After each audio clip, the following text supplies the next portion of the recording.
are God alone, the Alpha and the Omega, the beginning and the end. The God who is the creator of heaven and earth, the one who has created each one of us, and who will sustain our life. He is our true God, the living God, the God who truly loves each one of us. Thank you, for you are our God. Thank you, for we always depend upon you. Your promises are true, and you will fulfill everything. Thank you. Thank you. And so this morning, as we once again listen to you, we ask for forgiveness. Cleanse us, O Lord, from all our unrighteousness. Prepare our whole being. Prepare our hearts. Open our eyes. Open our ears.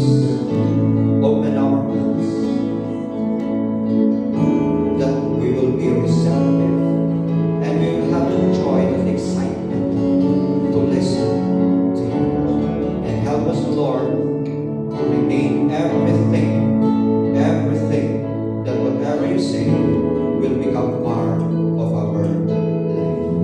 Thank you so much. Thank you so much. May your name be glorified this morning. In Jesus' name we pray. Amen.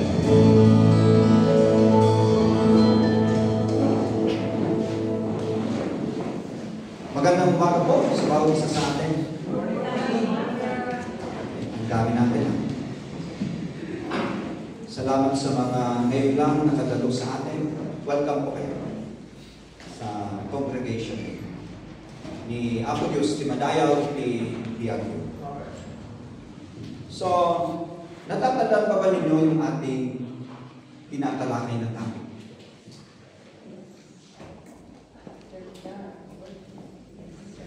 So, ito pa rin ang ating pag-usapan, the God who is worthy to be served.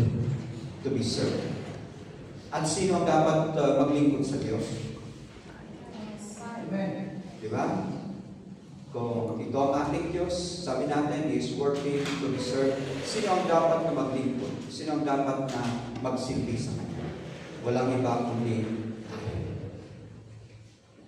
So, nung inumpisahan natin ang topic na ito, so, kinuha yung ating teaching sa Isaiah chapter 6 verses 1 to 9 at nakita natin kung ano ang ilan sa mga character attributes ng ating Diyos.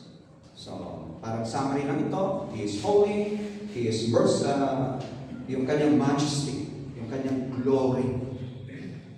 At nandoon din yung kanyang mercy, He is merciful. Kaya dito, nung tinawag si Isaiah, ano yung kanyang naging sagot?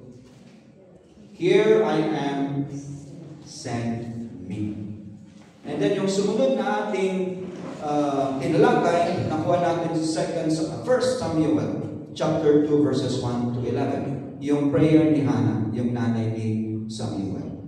Okay, so nakita natin dito that He is a God of victory, He is the God that is holy, He is all-powerful, so omnipotent. And then, God of knowledge, He knows everything. And then, He is a sovereign God.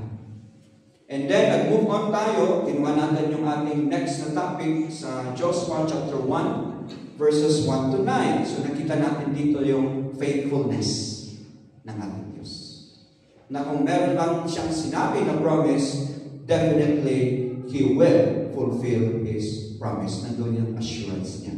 And then, andoon palagi yung kanyang presensya as He fulfills His promise and that He has a good plan for each one of us. Then yung sumunod, kinuha natin sa Romans chapter 5 verses 1 to 5, nakita natin ng ating Diyos He is a righteous God. Okay? He is a holy God, a righteous God. And so, dahil tayong mga tao ay makasalanan, gumawa ang Diyos ng paraan para kahit na siya ay righteous God, maging katanggap-tanggap tayo sa Kanya. So nandoon yung justification. At dahil sa ginawa ng ating Panginoong Jesucristo sa cross, at dahil na rin sa ating pananampalataya, okay, so we are saved by faith. Nandoon, we are justified because of faith. We are made righteous before God. Nandoon kasi yung righteousness niya na na-impute sa atin. So yan ang ating Diyos. At dahil doon, meron tayo yung kanyang kapayapaan. Nandoon tayo na we can freely access the throne of God. Pwede na tayong lumapit sa Kanya. Kasi if you are not justified, nandoon, hindi tayo katanggap-tanggap. Malayo tayo sa Kanya. But because we have been justified, we have been saved sa ginawa ng ating Panginoong Jesucristo, then we have that free access.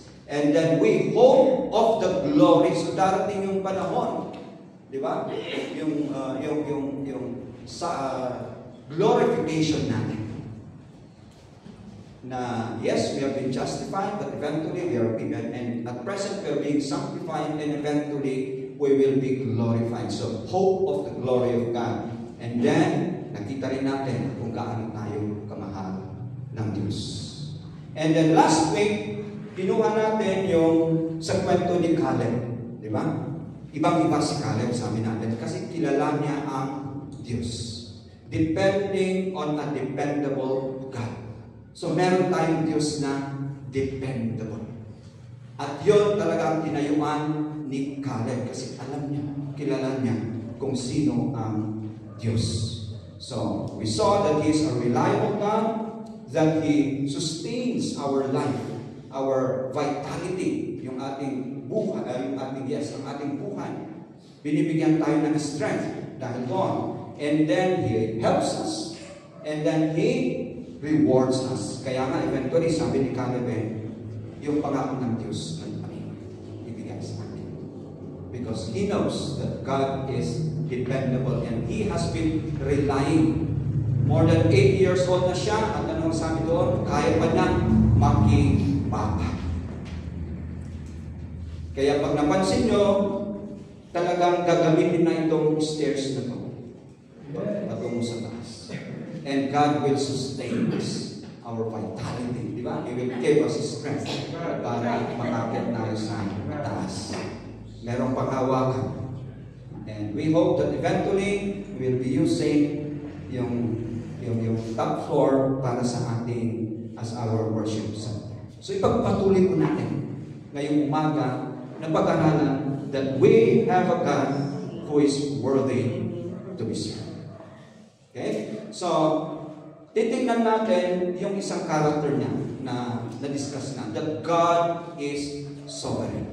So, He is in control of everything. Kagaya na ng ating kinanta kanina unstoppable, unshakable, di ba? Unchangeable. That is our God.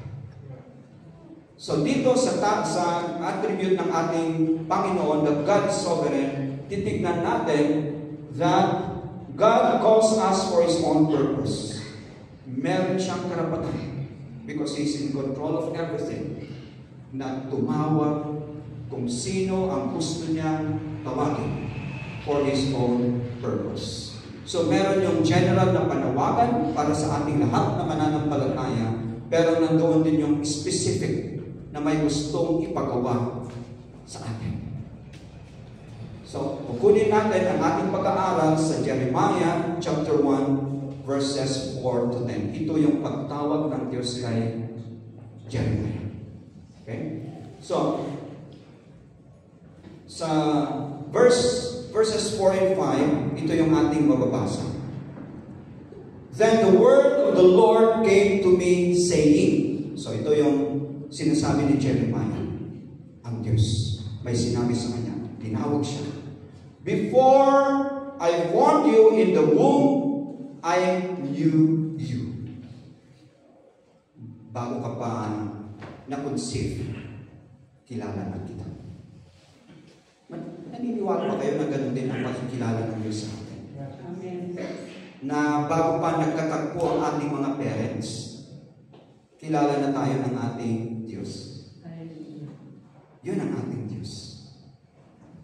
Before you were born, I sanctified you. At bago pa tayo na pinanganak, He already sanctified us. He chose and separated us. Pinili na tayo.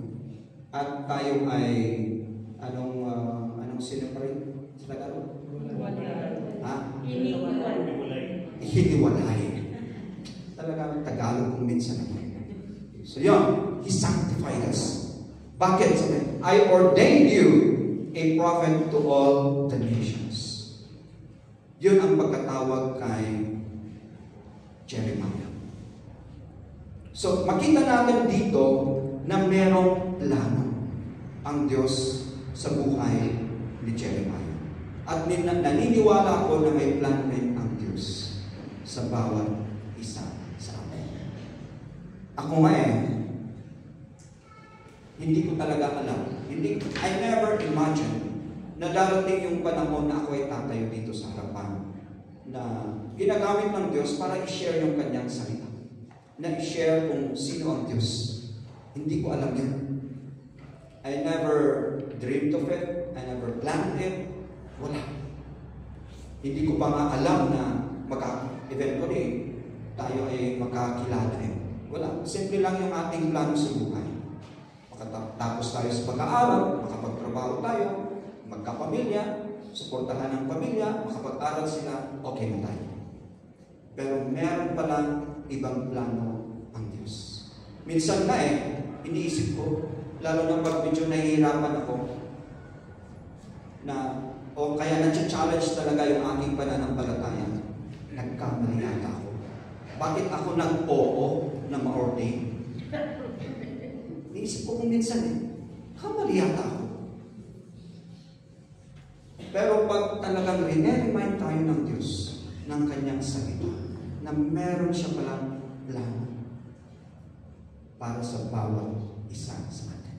At ganun din, na merong plano sa buhay ni Jeremiah. Ordained you a prophet to the nation. So kakamitin si Jeremiah para siya ang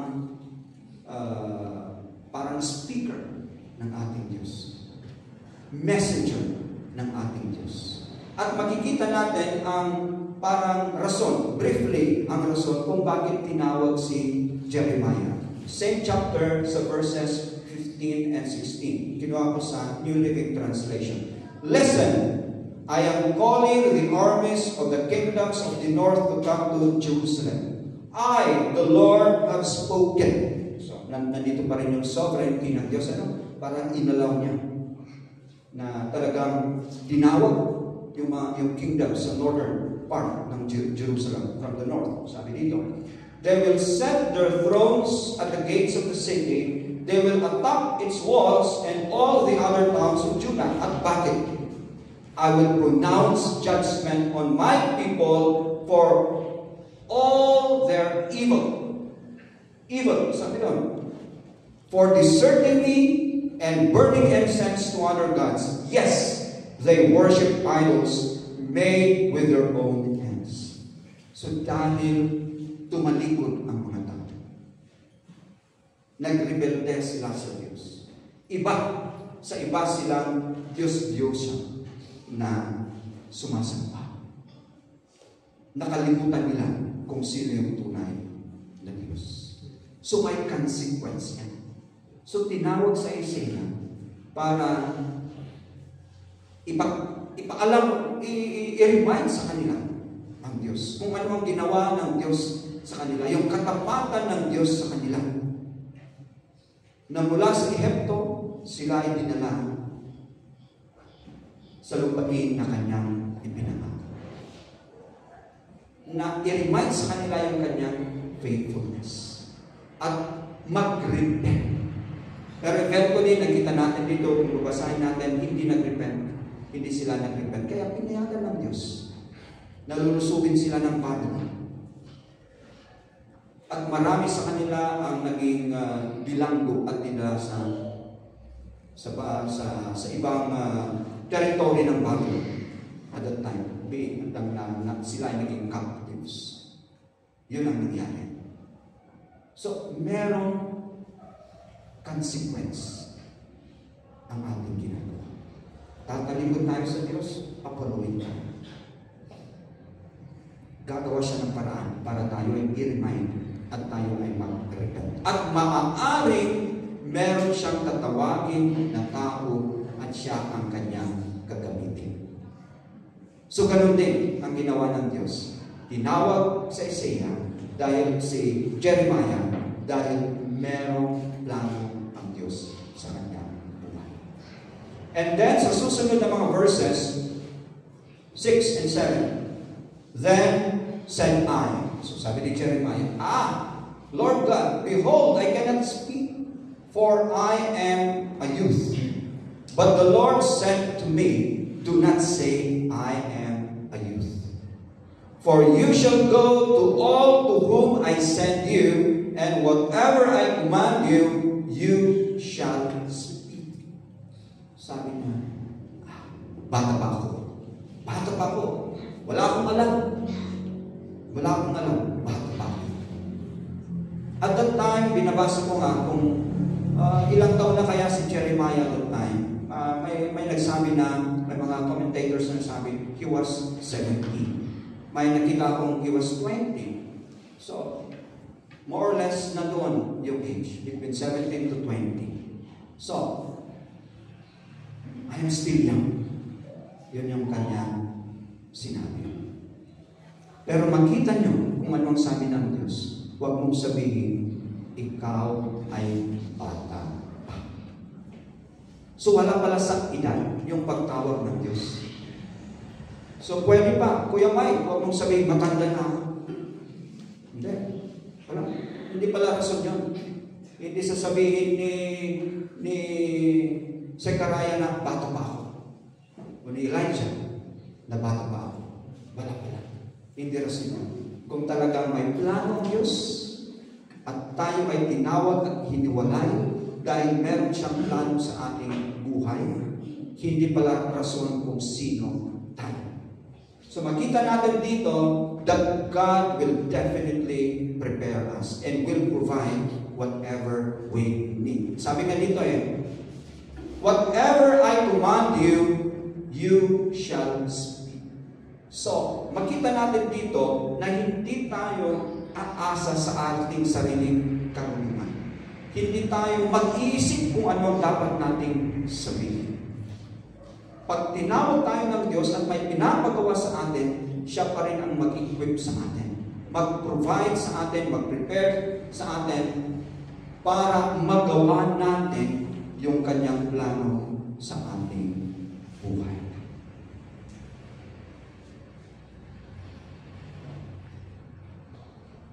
May plano ang Diyos sa inyong buhay. Huwag niyong tignan ang inyong sarili at sasabihin, wala akong pinag-aralan Bata pa ako Wala pa akong experience Well, definitely, nandoon pa rin. Kailangan aral tayo. Kasi bibigyan pa rin tayo ng Diyos ng kakayahan para magawa natin yung kanyang pinapagawa. Sabi nga sa 1 Corinthians chapter 1, verses 27 to 29. God chose things the world considers foolish in order to shame those who think they are wise. Iba talagang prinsipyo ng Diyos. Iba yung standard ng mundo ito, pero iba talaga ang prinsipyo ng Diyos, yung kanyang formula. Pipili siya. Ano bang pinag-aaralan ng mga 12 disciples na kanyang tinawag? Sino ba sila? Karamihan sa kanila ay mga fishermen. Wala naman talagang pinag-aralan. Pero bakit sila ang pinili ng Diyos? Bakit si Jeremiah ang pinili ng Diyos na kahit sabi niya, ako pa ay bata? Wala akong alam. Ano ba naman? Sino ba naman ako? Pero pinili siya. Because iba ang Diyos. Pipili siya nang sa akala natin walang nalalaman. Para kung sino ang nagsasabing siya ay wise, siya ay marunong, siya ay mapapa-yeah. And He chose things that are powerless to shame those who are powerful. So sa tingin natin, ganito lang naman ako Kung pinili ka ng Diyos, bibigyan ka pa rin ng kakayahan mapapahiya kung sino ang sasabing, sino ka na magsasalita sa akin ng ganyan. Ganun ang Diyos.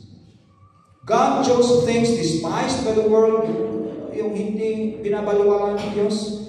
Things counted as nothing at all, walang silbi, and used them to bring to nothing what the world considers important. Ma-realize ng mundo, ay akala ko ito ang pinaka-importante. Useless pala ito. Gagamitin ng Diyos kahit sino sa atin. Ano man yung akala natin, nakatayuan natin. Akala natin na sino tayo. Kaya, as a result, no one can ever boast in the presence of God. So makita natin, may purpose ang Diyos. May plano ang Diyos. Kung tinawag tayo, ang Diyos pa rin ang mabibigyan ng tamang karapatan. We will still honor and glorify the Lord. Kasi siya pa rin ang gagalaw sa ating buhay. Then sa verse 8, sabi dito, do not be afraid of their faces, for I am with you. Diba? Ganun din yung kanyang promise kay Joshua. Do not be afraid. I am with you. And deliver you, says the Lord. So, paulit-ulit na kailangan ma-remind sa atin na nasa atin ang presensya ng Diyos. Pag tayo ay tinawag, hindi pala tayo solong lumalakad. Kasama natin ang Diyos. Sa tingin man natin, ano ba naman si Pastor Alex? Nag-oo siya, nasamahan niya ako. Last minute, hindi man siya sumigot. Paano yan? Kung tinawag ka, may pinapagawa ang Diyos sa iyo, sasamahan ka ng Diyos. Sasamahan ka ng Diyos. Kanina nga inisip ko, ay walang kuryente. Anyway,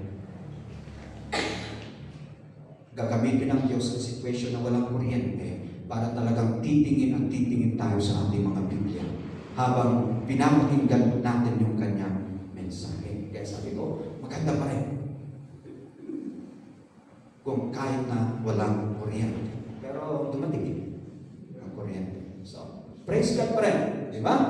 And then, the same na verse, sabi dito ay, for I am with you to deliver you. So again, andyan yung protection ng ating Diyos. May plano ang Diyos sa inyong buhay. He will prepare you. He will provide everything that you need. The provision of God. He is always present and He will protect you. Ganun din yung kanyang promise sa mga iba pang kanyang tinawag. At naniniwala ako na ganun din ang promise niya sa sino man sa atin na kanyang tatawagin. I will be with you and I will protect you. Natatakot ba kayo? Kung may mga mission kayo gagawin, God will protect you. Dito sa latter verses ng same chapter, makita nyo, kasi sabi ni Isaiah, bata pa lang ako. So meaning, parang sinasabi niya, bata pa ako, physically hindi ko kaya. Hindi ko kayang ipagtanggol ang aking sarili. Baka kung ano ang gagawin nila, wala akong kakayanan. But you see the protection that God will really provide kung tayo ay tinawag. Sabi dito for see, today I have made you strong like a fortified city that cannot be captured like an iron pillar or a bronze wall. Na talagang well-secured na lugar, na syudad. Kasi noon, yung kanilang protection ay yung wall. Di ba? Yung wall. Fortified. Talagang wall city. At hindi basta-basta yung wall na yan. Iron pillar, bronze wall. Talagang matibay. So, ganun din yung protection sa atin ng Diyos. We are well protected ng ating Diyos. Siguro kung maalala niyo rin yung the armor of God. Jeremiah chapter 1 verse 18 po. Ay, di ba? Papalik na rin na lang ninyo. Kasi hindi pwedeng 19 to 18 yan. Pindot yan, pindot. Thank you, thank you. 18 to 19. Oh, yan nakasulat naman. Salamat. Okay? So, sabi dito, you will stand against the whole land, the kings, the officials, priests, people of Judah. So, kaya mong tumayo sa harapan sino man sila. And I will protect you as you stand before them. So, and then they will fight, but they will fail. For I am with you, I will take care of you. I, the Lord, have spoken. Yun yung promise. Yun yung assurance ng Diyos. That He will be with us and He will protect us. The moment He has called us, He has chosen us, meron siyang ipapagawa sa atin. Hindi niya, salamat at hindi niya sabihin, oh, tawagin kita, punta ka doon, bahala ka na. Hindi. Salamat at hindi ganon ang ating Diyos. At sa pag noon comply before you complain. Hindi ganon yung Diyos Nagawin mo bago ka mag-complain. Hindi ganon ang Diyos. But He will definitely prepare us. He will provide for all our needs. He will be with us and He will protect us. And then sa last two verses ng ating binasa, then the Lord put forth His hand and touched my mouth. And the Lord said to me, behold, I have put my words in your mouth. See, I have this day set you over the nations and over the kingdom, to root out and to pull down, to destroy and to throw down, to build and to plant. Ano ang nakikita natin dito? God's power. Yung kanyang kapangyarihan. So, sa tingin nyo sa inyong sarili, sino ba naman ako? Wala akong kakayahan. God will empower you. That means we have to depend upon the power of God. At yun ang sinabi kay Jeremiah. Depend on me. I am calling you, depend on me. Makikita nila yung aking kapangyarihan. Maaring bata ka pa, but this is my plan in your life. I will prepare you. I have already provided everything that you need. I will be with you. I will protect you. And I will empower you. Yan ang Diyos pag may tinawag sa atin. Pag sabi dito sa 2 Timothy chapter 1 verses 8 to 9. Never be ashamed to tell others about the Lord. Don't be ashamed of me either, even though I am in prison for Him. With the strength God gives you, be ready to suffer with me for the sake of the good news. So ito ang sinasabi ni Paul kay Timothy.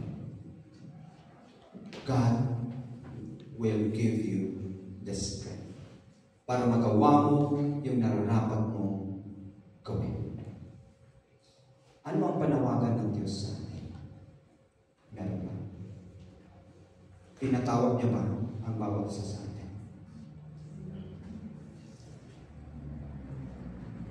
Klaro ba yung pagtawag ng Diyos sa atin? Kung ano ang ating gagawin? Baka sabihin niyo ganito lang naman ako. Sino ba naman ako para gamitin ng Diyos? Sino ba naman ako para tatayo doon sa harap? Totoo, sino ba tayo? Di ba? Kasi kung tinitingnan natin ang ating sarili, sino ba naman tayo? Pero dapat natin tingnan ang pagtawag ng Diyos. So, sa Diyos pa rin tayo nakatingin, hindi sa ating sarili. Ganon din si Moses yung nung tinawag siya. Pagbasahin natin ang Exodus 3-4 nung tinawag si Moses, ang dami niyang rason. Sino ba naman ako? Who am I? Sabi niya parang sinasabi, hindi ako qualified. Pero anong sabi ng Diyos? Kaya nga, I will be with you kasi sino ka ba? I will be with you. And then sabi niya, ano sasabihin ko? Say, I am who I am. Sabihin mo, ako ang Diyos. Ang Diyos ang nagpadala sa iyo. And then sabi pa niya, but I'm not a good speaker. Hindi ako marunong. Kasi utal-utal siya magsalita. So sasabihin niya, hindi naman ikaw talaga ang magsasalita. Because I will help you speak and teach you what you say. Actually, ganun din kami. Pag kami ay ako personally, pag ako ay nagpre-prepare kung anong sasabihin sa lingguhang panambahan natin. Ang hirap. May last minute sa kanilang nagagawa yung mensahe. Na kahit ilang araw mong pinag-isipan niya, bakit parang walang mabuo na mensahe. And then meron. Kaya ang Diyos pa rin talagang tutulong sa atin magsasabi kung ano ang dapat nating sasabihin, mensahe. Yan ang ating Diyos. And then sabi niya, wala pa rin, magpadala ka ng iba, hindi ako. Sabi niya, si Aaron, kapatid mo, siya ang maging speaker para sa iyo. So wala tayong rason. Kung tinawag tayo ng Diyos, wala tayong rason. Ano pa kailangan mo? Pero, bibigay ko. Boses, ibibigay ko. Kung tinawag kitang aawit dito sa harapan, bibigyan ko yung boses. Kung tinawag kita para maging member ng music team, bibigyan kita ng kakayahan para tumugtog ng mga instrumento. So, meron kakayahan na ibibigay ng Diyos. Si Paul, tignan natin din si Paul, sa New Testament na tayo, pariho yung kanyang nakita sa kanyang sarili. Sabi niya sa Galatians chapter 1 verses 15 to 16, sabi niya, but even before I was born, sabi rin ni Paul nakita rin niya si Saul, God chose me and called me by His marvelous grace. Then it pleased Him to reveal His Son to me so that I would proclaim the good news about Jesus to the Gentiles. Before I was born, God chose me. So meron plano pala Diyos. Before I was born, God chose me and called me by His marvelous grace. He has a plan at merong purpose. Kaya may plano ang Diyos, may pinapagawa sa atin. To reveal, sabi dito to reveal His Son to me so that I would proclaim the good news about Jesus to the Gentiles. Nandito pa rin yung provision. Yung plan, yung provision, because it is God who will reveal kung ano yung dapat niyang sasabihin. Para may pagkilala ang Diyos sa ating mga hindi. And then, sa Acts chapter 9, verses 15 to 16, sabi na naman dito, kasi nung tinawag, ito yung conversion ni Paul. And then, sinabihan ng Diyos si Ananias. Punta ka doon, nandoon si Saul. Sabi niya na, di ba siya yung nagpo-persecute ng mga Kristiyano? Di ba siya yung pinadalangan nito para ibilang ko yung mga Kristiyano dalhin sa Jerusalem Ayaw nga. Pero ito yung sabi ng Diyos kay Ananias. Go, for Saul is my chosen instrument to take my message to the Gentiles and to kings, as well as to the people of Israel. So, sinabi kay Ananias, tinawag ko si Paul at ito yung aking plano sa kanyang buhay. Ito yung kanyang gagawin. And I will show him how much he must suffer for my name's sake. Pinadala si Ananias para ipanalangin si Paul. So God will still prepare us, God's provision. And then, i-prepare na naman siya because there will be challenges, there will be trials that Paul will be facing as he follows the will of God in his life. So hindi pala smooth sailing ang pagsisilbi sa Diyos. Dahil andyan pa rin ang kalaban. But don't worry. I will be with you. I will protect you. I will provide everything that you need. Ganun pa rin. Sa Galatians, instead they saw that God had given me the responsibility of preaching the gospel to the Gentiles. So ito na. Nung pumunta si Paul sa Jerusalem, at sinabi niya, ito yung mga mensahe ko. Wala namang dinagdag yung mga church elders at that time. Walang dinagdag. Napakinggan nila. So, nakita nila, sabi, instead, they saw that God had given me the responsibility of preaching the gospel to the Gentiles, just as He had given Peter the responsibility of preaching to the Jews. So, si Paul, yung tinawag na talagang para maipakilala ang Diyos sa mga hindi para sa atin. Sina Peter at yung mga iba, sa mga Hudyo naman sila, sa mga Jews naman sila ginamit ng Diyos. At makita natin, for the same God who worked through Peter as the apostle to the Jews, also worked through me as the apostle to the Gentiles. Makita natin, iba't iba yung panawagan. May panawagan si Paul, at ito ang kanyang gagawin. Si Peter at yung mga iba, ito naman yung kanilang gagawin. Pero makita natin dito, iisa na nakakayahan is still the power of God. He is the one who will empower whoever He calls. So, members ng music, tinawag para sa music. Si Pastor Alex, Pastor Eric, para maging pastor. Yung mga MC, para maging MC. Yung mga church elders, para maging elders. Sino pa ba ang nagsasabing hindi pa ako tinawag ng Diyos dito? Ay, salamat. At kayo lahat ay tinawag ng Diyos. Ibig sabihin, merong ipapagawa o pinapagawa ang Diyos sa atin. Ginagawa ba natin yung pinapagawa sa atin ng Diyos? Yung kanyang pagpili sa atin. So, yun ang magiging challenge natin. And then, pagbasahin natin ang 2 Corinthians chapter 11, makikita natin dito yung mga nangyari kay Paul. Na-experience niya habang ginagawa niya yung kanyang mission as an apostle to the Gentiles. He was in prison, he was whipped, he was beaten, he was stoned, faced death every now and then. Nasira pa yung kanilang sasakyang pandagat at sila ay palutang-lutang ng night and day, 24 hours.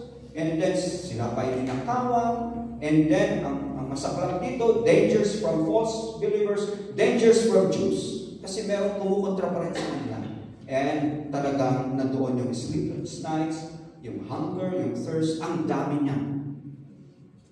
Ang daming nangyari sa kanya.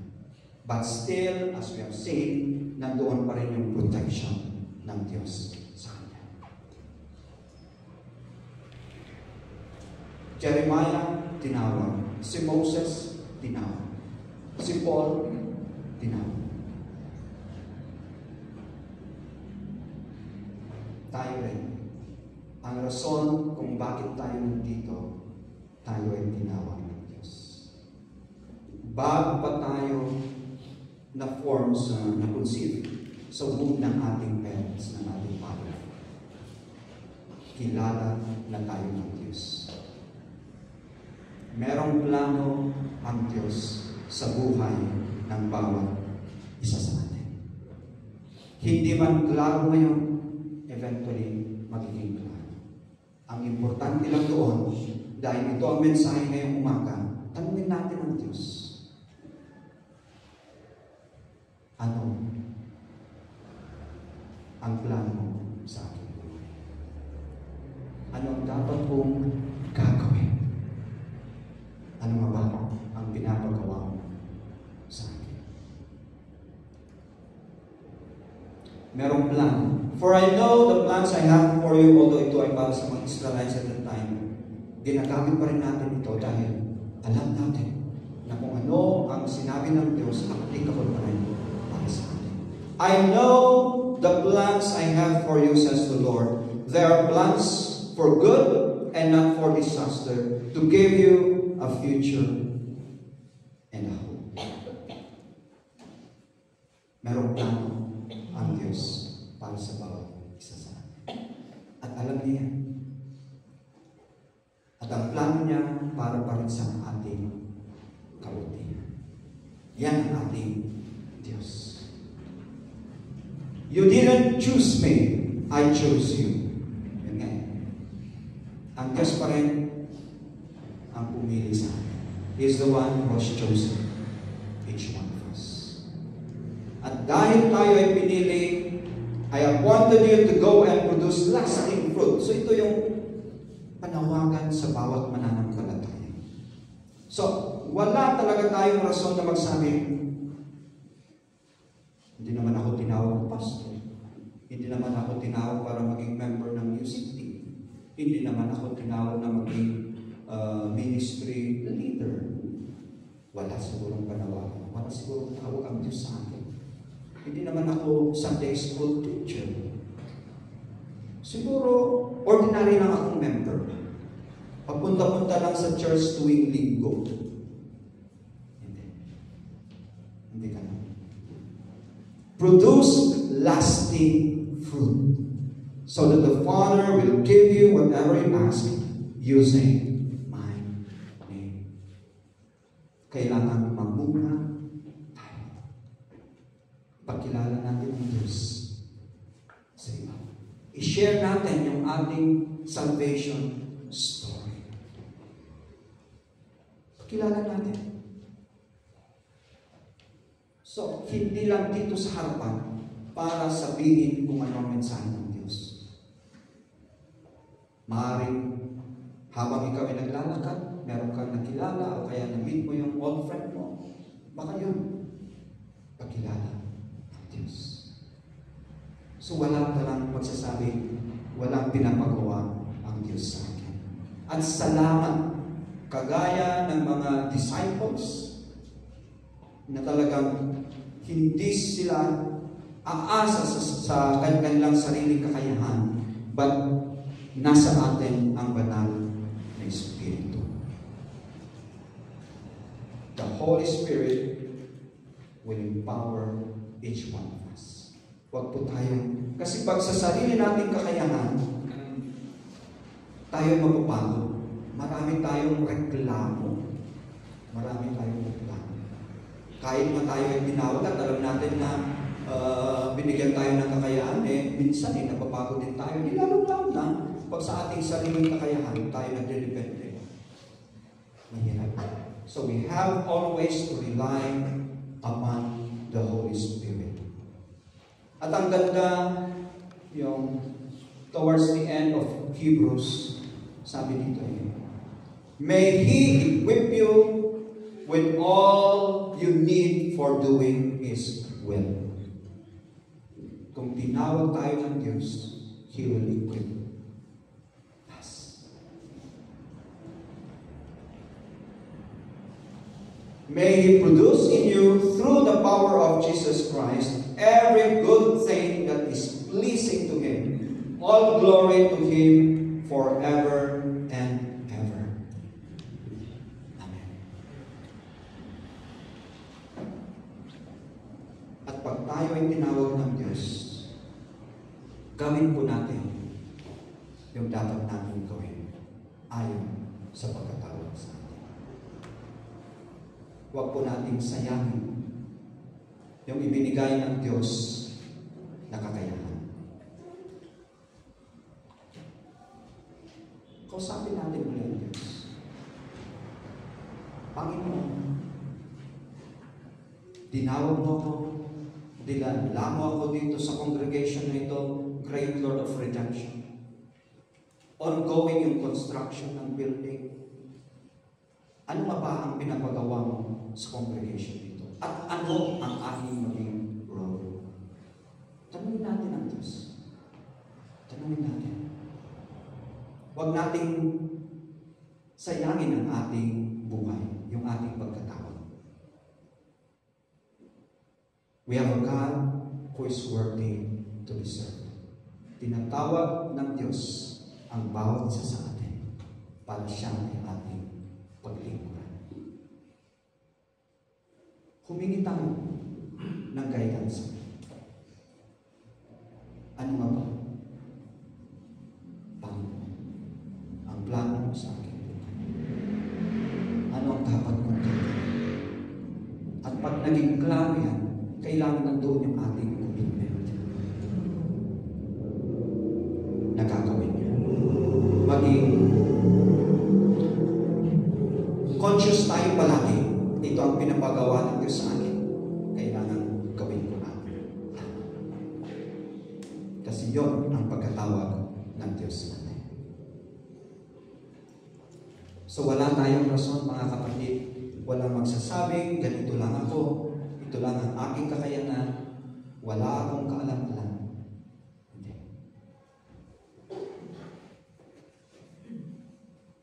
We are here because God has chosen each one of us.